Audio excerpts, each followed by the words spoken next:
LinkedIn Algorithm 2024 Insights were fairly recently released as a report by Richard van der Blom from Just Connecting.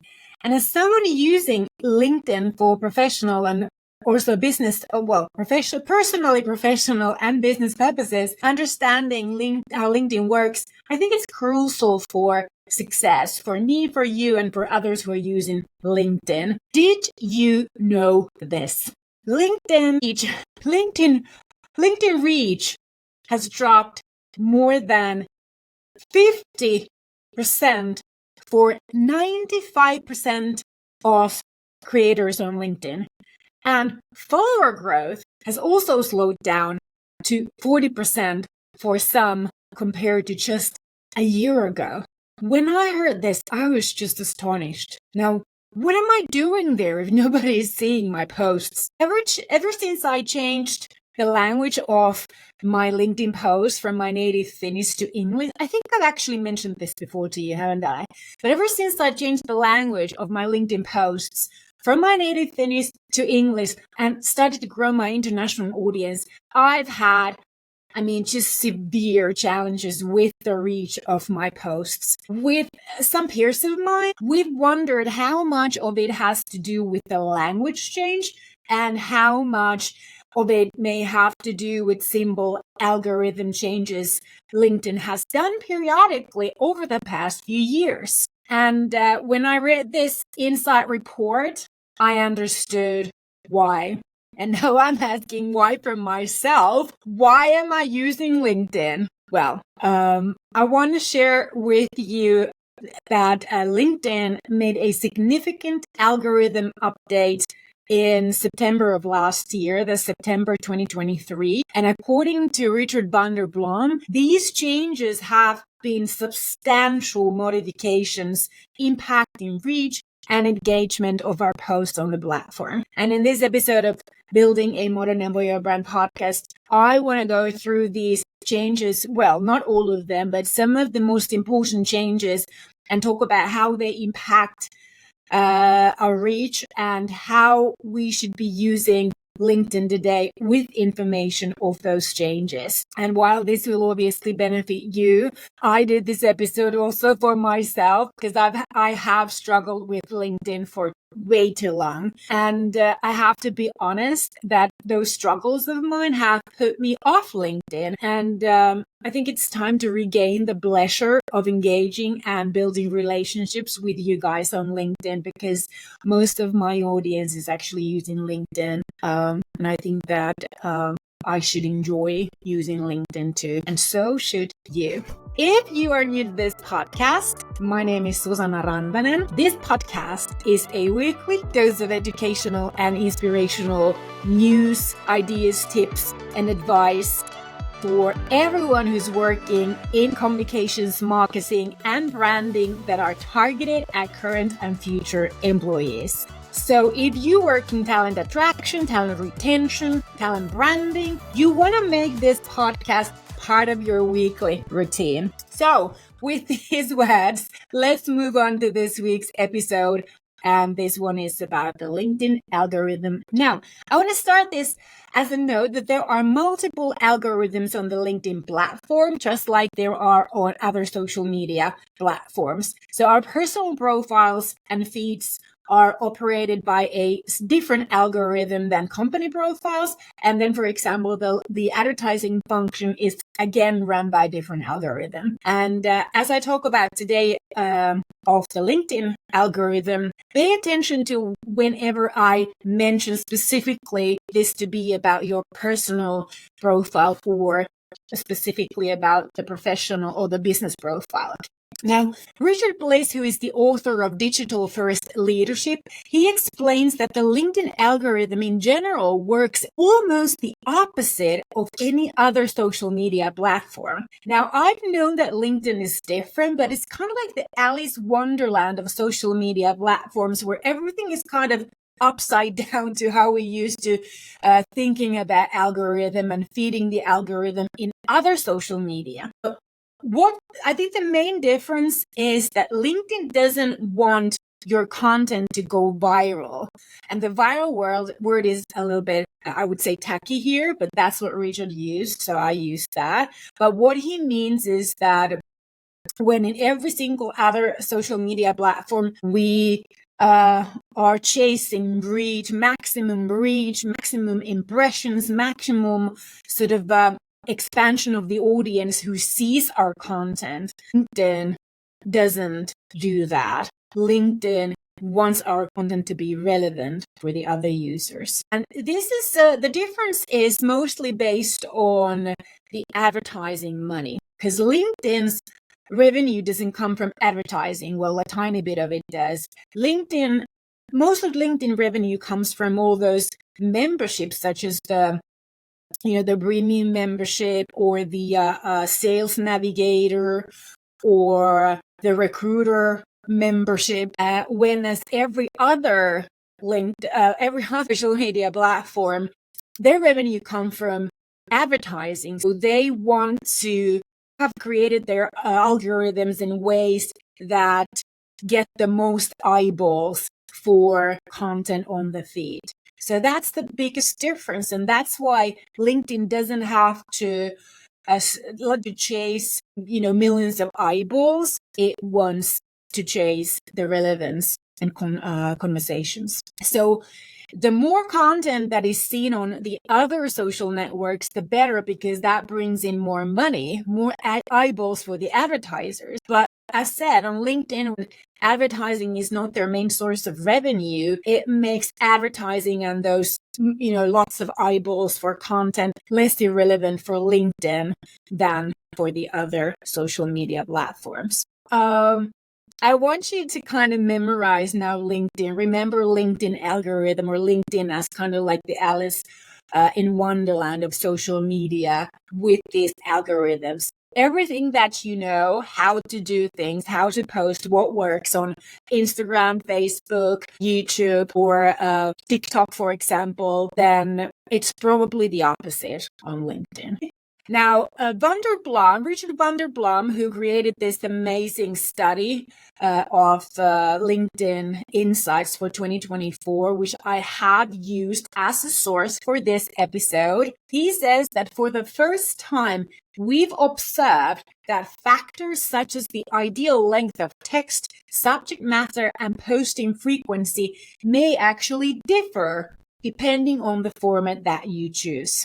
Now, this is important in terms of how you post, what your post format is, how long of a copy text you have, do you have links on it, what is the subject matter, what you're posting about, and obviously whether you are using, for example, images on your post on LinkedIn. Now, so the main thing about the LinkedIn algorithms, all of them, that they are designed to connect us with our network, with our connections, with our friends on LinkedIn. Company content, everything that you post from your company account is, this is really depressing, is shown only to 2% of your followers. Only 2% of your company's followers on LinkedIn are going to be shown the post that you post on the company. Content that you publish from your personal profile is shown to 10% of your followers. Now, that is still so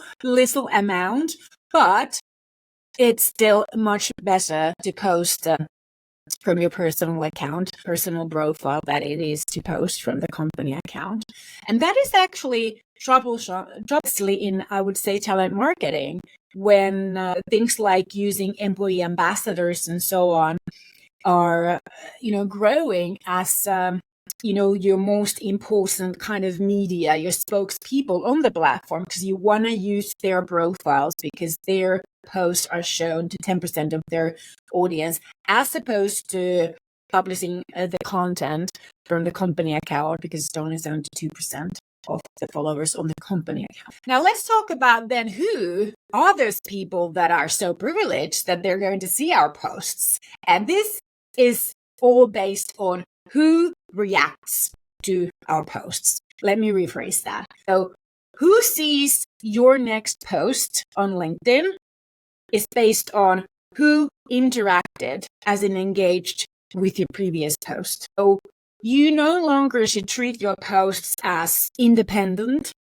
of each other, and instead think about them as a kind of a continuous flow, kind of like a story, if you like, that people actually want to come back for the next episode or for the next post. Interactions on LinkedIn are similar to those on other social networks. So you have the same sentiments from likes to hearts, or on LinkedIn you have the support and so on. You have also the negative sentiments. Then you have the comments, which you also have on other platforms, as in sharing what you thought about, your opinion about the content, the subject of the post. And you can also repost a post on LinkedIn, and you can send it as a direct message, DM, to someone's inbox on LinkedIn. Now, based on the significant LinkedIn algorithm changes on the personal and professional profile users, not the company,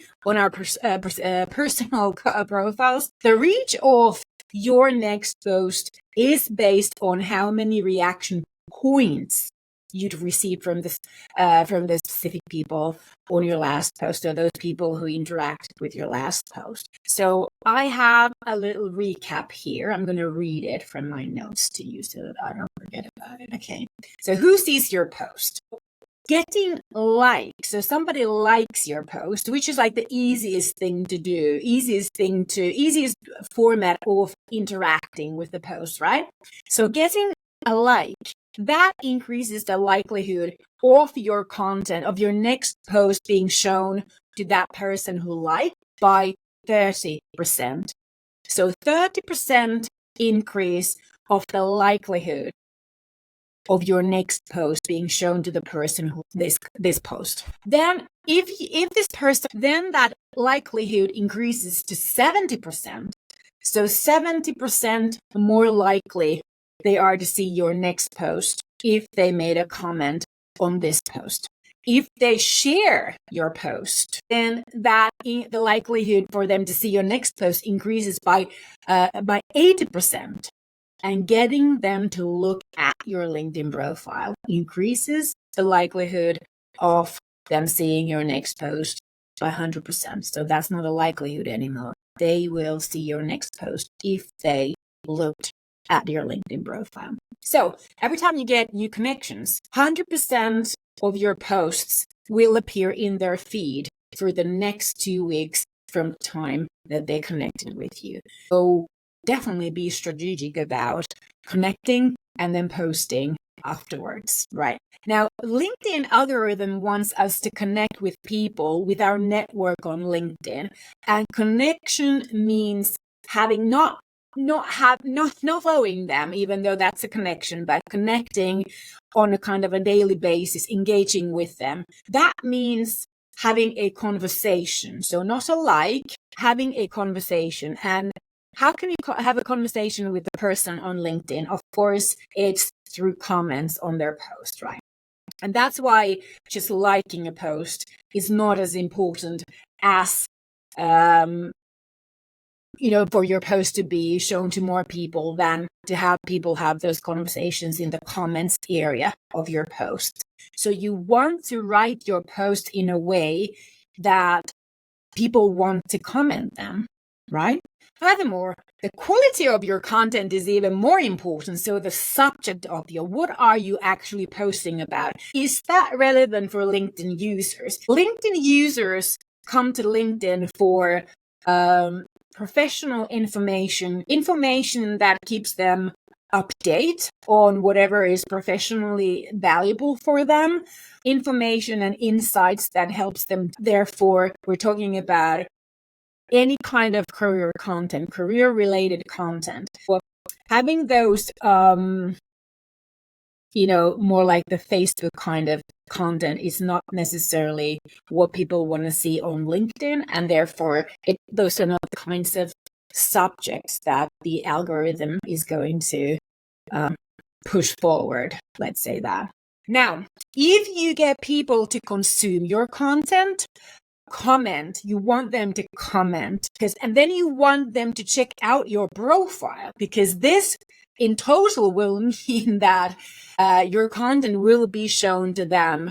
Your next piece of post will be shown to them. And that's like 100% guarantee. So everyone who looks at your profile will see your next post. That's how the algorithm apparently works.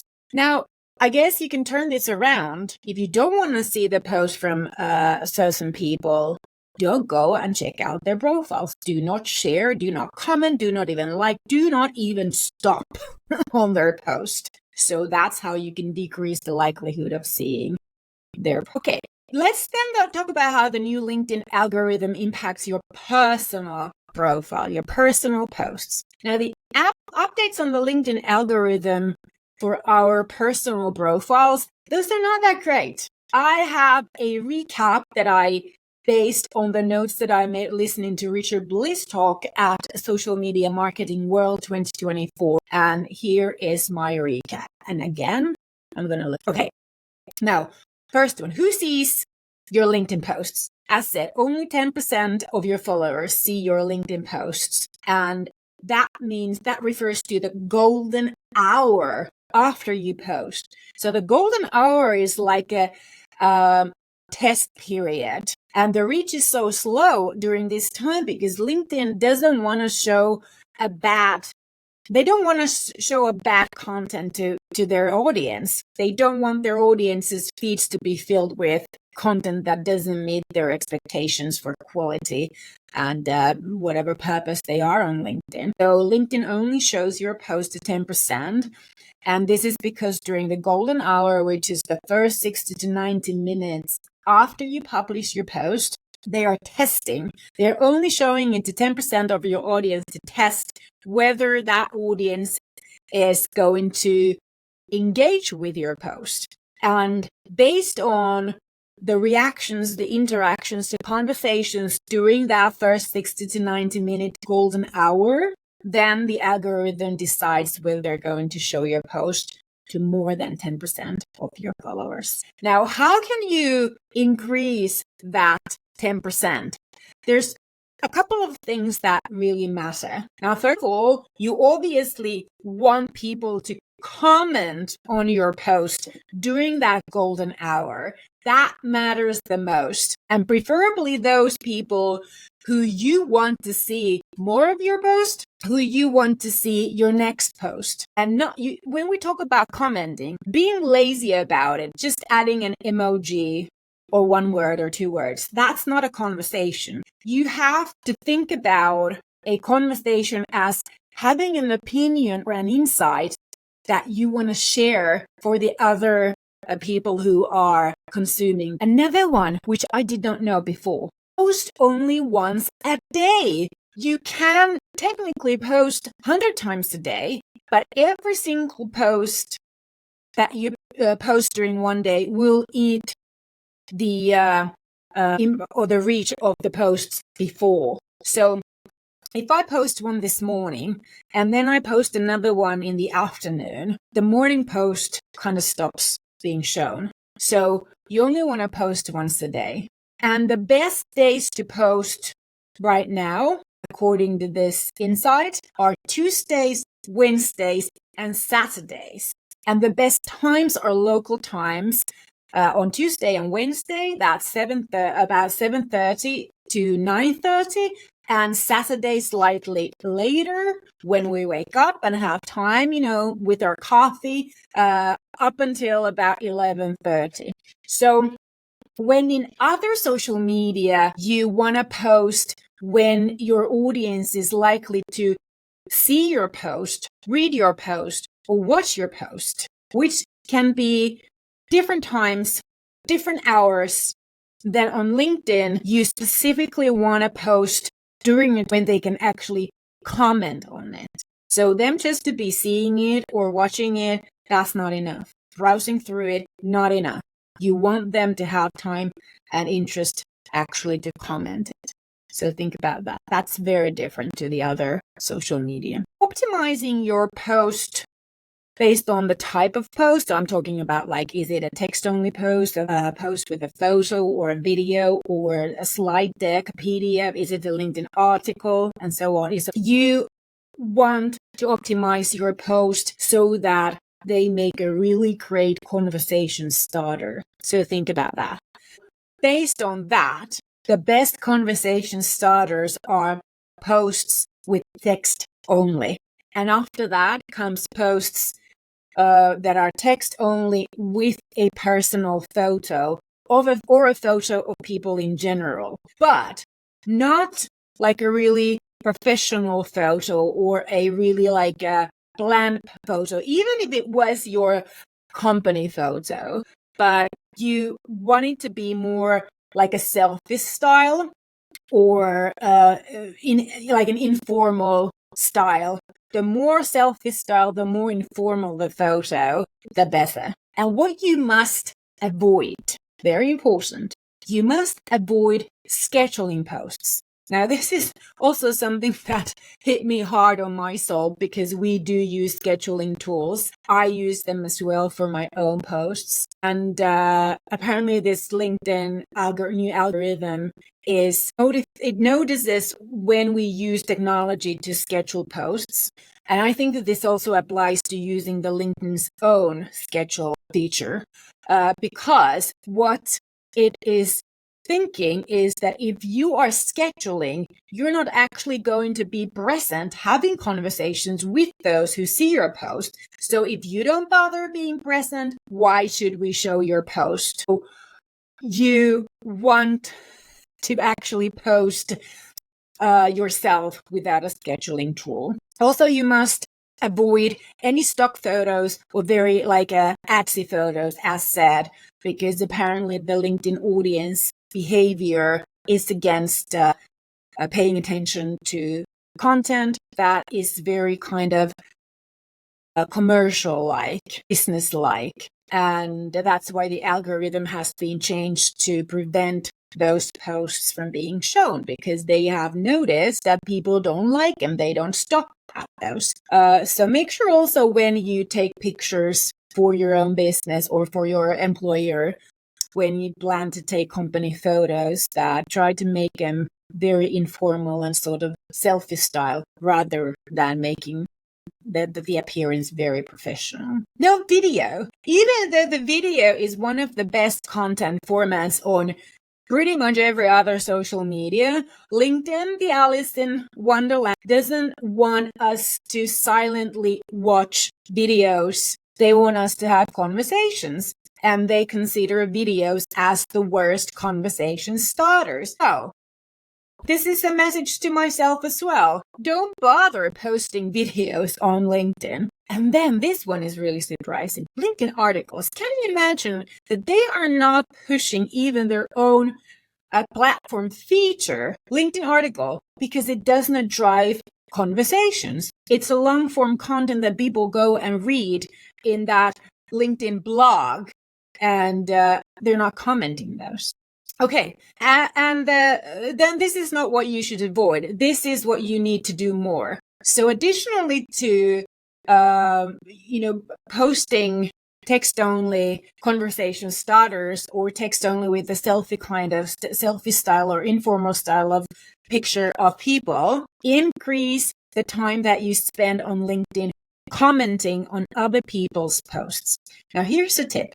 Comment the posts of the people that you follow, who you want to follow you, or who you want to see more of your posts. And also comment people who you want to see more of your posts. So again, when you're trying to grow your employer branding audience on LinkedIn, you want to comment the posts of those people who match with your ideal, so that they will see your printing has become LinkedIn's most powerful feature. Every comment builds your brand awareness, your personal brand awareness on LinkedIn. So make sure that whatever you comment is intentional and help people understand the value that they can get from you. always provide your own insight, your own opinion, your own advice, your experience, your tip, so that the other people reading those comments can recognize the value that you provide and hopefully go and check out your profile, because then the next time they will see your post. Okay. Now, I feel like this is a lot to digest, so I think I'm going to leave it at this. I want you to check out the show notes article in which I have tagged my sources, Richard Bliss and Richard van der Blom on LinkedIn. And I also have a couple of visual examples of LinkedIn posts on the show note articles page for you that I have sort of commented on what they got wrong now, in comparison to this, or reflecting this new LinkedIn algorithm kind of rules. So maybe those help you to understand the new LinkedIn algorithm better. That's all for this week, my dear audience. Don't forget to subscribe to Building a Modern Employer Brand podcast on your favorite podcast app or YouTube. And while you are there, please rate this podcast if you like it, obviously. And if you find this podcast valuable or this episode valuable, can you share with a few of your friends or colleagues working in HR, talent acquisition, employee branding, marketing? I would really appreciate if you could spread the word. Alrighty. Thank you for tuning in. Moi moi.